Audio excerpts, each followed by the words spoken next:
विलासपुर नाम के एक गांव में राजू और गणेश नाम के भाई अगल बगल में घर बनाकर रह रहे थे। गणेश की एक बेटी थी जिसका नाम रानी था और राजू का एक बेटा था जिसका नाम कृष्णा था। पर इन दोनों परिवारों के बीच हमेशा अनबन रहा करती थी। हर समय किसी न किसी विषय पर दोनों की बहस हुआ करती थी। पर कृष्णा और रानी के बीच एक दूसरे के लिए बहुत प्यार था। बड़ों के झगड़े का उनके रिश्ते पे कोई असर नहीं होता था। रानी को कृष्णा से और कृष्णा को रानी से बहुत लगाव था। वे दोनों जो भी काम होता साथ में मिलजुल कर किया करते। राजू की जितनी छोटी सी जमीन थी उस पे वो अपनी खेती किया करता था। पर जितनी जमीन गणेश के हिस्से में आई थी उसे उसने बेच दी और तरह तरह के व्यापार करने की कोशिश कर अपना नुकसान करा लिया था। इस तरह धीरे धीरे उसके पास सारे पैसे खत्म हो जाते हैं, इतना कि वो खाने के लिए भी तरस जाए। गणेश के घर के ऐसे बुरे हालातों के चलते रानी को भूखा प्यासा देखकर कृष्णा का मन पसीज जाता था। इसीलिए कभी कभी अपने माँ बाप को बिना पता चले वो घर से खाना लेकर आता और रानी को दिया करता था। तब रानी ने कहा, भाई मेरे, मैं जानती हूँ कि तुम मुझसे बहुत प्यार करते हो और मेरे लिए कुछ भी कर सकते हो, पर इस तरह तुम रोज खाना ला रहे हो, ये बात अगर किसी तरह चाचा चाची को पता चली तो वे दोनों हमें बहुत डांटेंगे ना। हमारी वजह से तुम्हें डांट नहीं पड़नी चाहिए ना भाई। उस पर कृष्णा ने कहा, दीदी, मैं तुम्हारे लिए तो कुछ भी कर सकता हूँ, और रही बात माँ बाबूजी की, इसकी तो मुझे पहले से आदत है। ऐसा कहते हुए कृष्णा ने थाली रानी की ओर बढ़ाया। यूं ही कुछ दिन बीते गए। फिर आया गणेश चतुर्थी का दिन। इस अवसर पर दोनों भाई बहनों ने सोचा कि गणेश जी की पूजा करते हैं, और जैसा सोचा था वैसे ही उन्होंने गणेश जी की छोटी सी मूर्ति रखकर उसकी पूजा करनी शुरू की। गणेश जी की उस प्रतिमा के सामने दोनों भाई बहन श्रद्धा से पूजा किया करते थे। जब ये बात राजू और गणेश को पता चली कि उनके दोनों ही बच्चे एक साथ पूजा कर रहे हैं, तब वहां आकर एक दूसरे से बात कर रहे कृष्णा और रानी को देखकर बहुत गुस्सा हो गए। गणेश अपने बेटी को डांटकर वहां से ले जाता है। राजू भी कृष्णा को डांटकर अपने घर वापस ले जाता है। इस तरह घर लौटी रानी को बहुत दुख हुआ। यूं रोते हुए उसके मन में एक योजना आई। हाँ, ये सही रहेगा। मैं हर रोज पाठशाला के नाम से घर से निकलूंगी और गणेश जी के यहाँ जाकर उनकी पूजा करूंगी। और जैसे तय किया था, रानी सुबह उठकर गणेश जी के पंडाल पर गई और उससे भी पहले वहां पर पहुंचे कृष्णा को देखकर वो बहुत खुश हुई। उन दोनों ने सोच लिया था कि इसी तरह पूरे 9 दिनों तक वो गणेश जी की पूजा करेंगे। पर अचानक उस गांव में तेज बारिश शुरू हो गई। बारिश बढ़कर बाढ़ का रूप ले लेती है। गांव के घर और पेड़ पौधे उस पानी में बहने लगते हैं। उस बाढ़ की वजह से पूरे गांव में अफरा तफरी मच जाती है। इन दोनों बच्चों को समझ नहीं आता कि क्या किया जाए।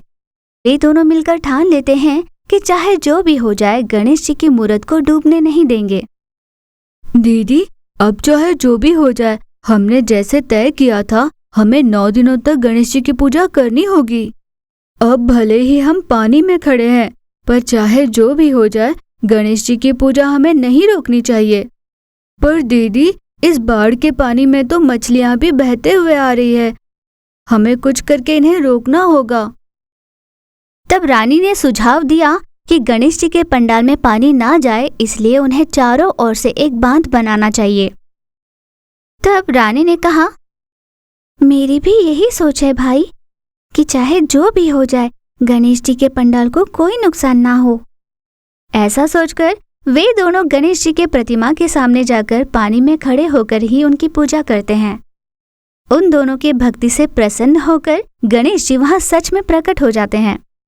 रानी, कृष्णा, तुम दोनों के भक्ति से मैं बहुत प्रसन्न हुआ हूँ।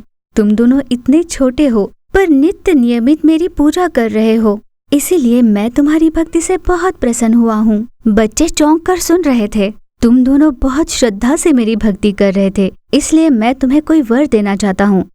तुम्हें क्या चाहिए तुम दोनों बोल सकते हो।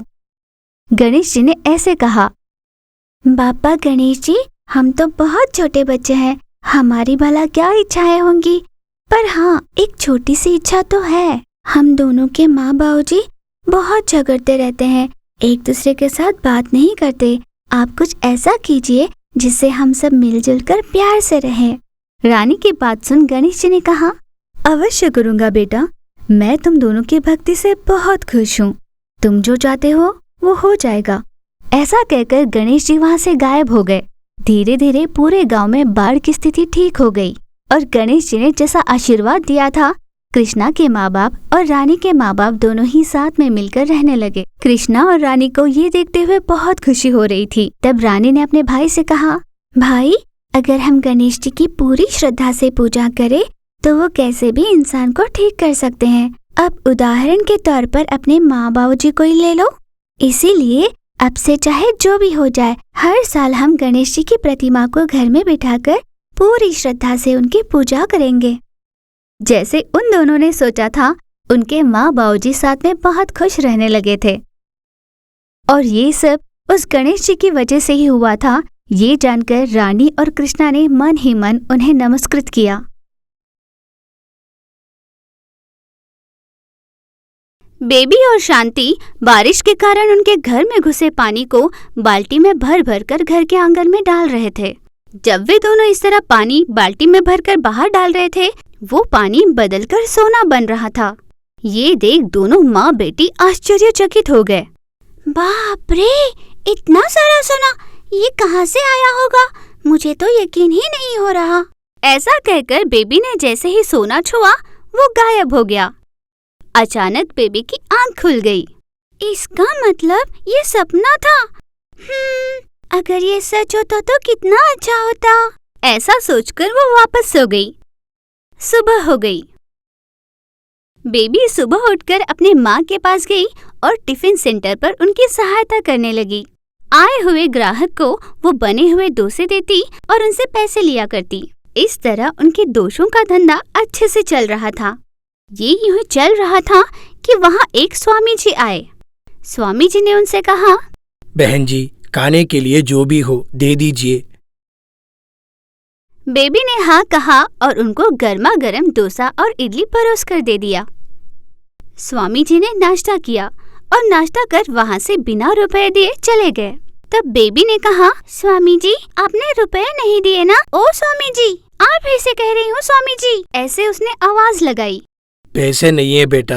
ऐसे इशारे से कहकर वहाँ से चले गए। ये देख बेबी ने कहा, ये क्या माँ, इन्होंने सीधे से जवाब भी नहीं दिया और चले गए। रहने देना बेटा, लगता है उनके पास पैसे नहीं। वैसे भी वो देखने में स्वामी जी लगते हैं। ऐसे लोगों को कुछ दो तो शुभ ही होगा, अशुभ नहीं। बेबी ने माँ की बात समझ ली। वो रात बीत जाती है। गांव में अचानक तूफानी हवाओं के साथ तेज बारिश शुरू हो जाती है। ये देख बेबी और माँ,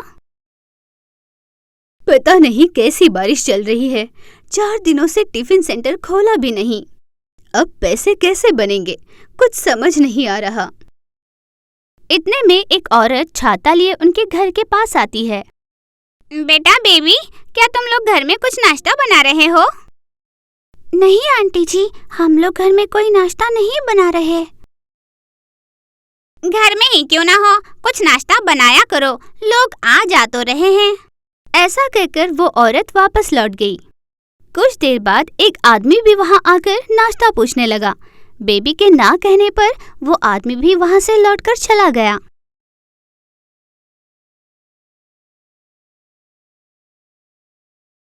माँ, आंटी ठीक ही तो कह रही थी, लोग यहाँ आ तो रहे हैं।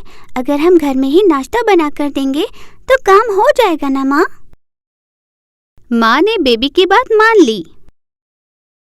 अगली सुबह उन दोनों ने घर में नाश्ता बनाना शुरू किया। लोग एक एक कर छाते के सहारे उनके घर आया करते और नाश्ता खरीद कर जा रहे थे। ऐसे ही छाता पकड़कर स्वामी जी भी उनके पास आए। माँ, वो कुछ दिनों पहले जो अपने पास आए थे ना, स्वामी जी, वो फिर से आए हैं।